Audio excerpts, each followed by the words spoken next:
রাধে রাধে, নমস্কার বন্ধুরা। আজ গুরু পূর্ণিমা, তাই আজ বলতে চাই সেই গুরুর কথা যিনি আমার জীবনে শুধু ঈশ্বর নন, শিক্ষকও। হ্যাঁ, আমি কথা বলছি ভগবান শ্রীকৃষ্ণের। ভিডিওটিতে তোমরা যাকে দেখছো তিনি ভগবান শ্রীকৃষ্ণের বাল্যরূপ গোপাল।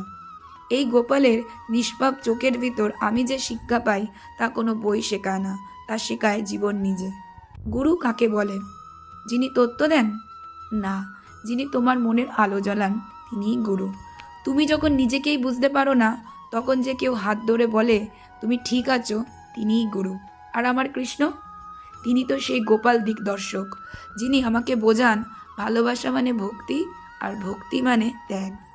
তিনি আমায় শিখিয়েছেন অহংকার যদি থাকে ঈশ্বর তুলে চলে যান। ক্ষমা তখনই শক্তি যখন তা আত্মসম্মানের ভিতর দাঁড়িয়ে হয়। ভগবান শুধু মন্দিরে নয়, তুমি যদি নিজেকে চিনতে শেখো তবে তিনিও তোমার ভিতরে জেগে ওঠেন।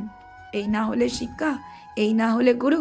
এই গুরু পূর্ণিমায় আমি তাকেই প্রণাম করি, যিনি আমায় বইয়ের পাতায় নয়, ভাঙা হৃদয়ের মধ্য দিয়ে শেখান কে আমি, কেন এসেছি, কোথায় ফিরব। আর সেই উত্তর আমায় দেন একটাই রূপে, গোপাল হয়ে, কৃষ্ণ হয়ে, গুরু হয়ে।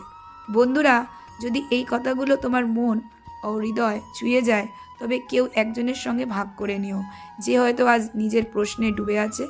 আর যদি গোপালের এই পথ চলায় আমার সঙ্গে থাকতে চাও তবে চ্যানেলটা সাবস্ক্রাইব করে দিও, লাইক কমেন্ট করতেও ভুলো না।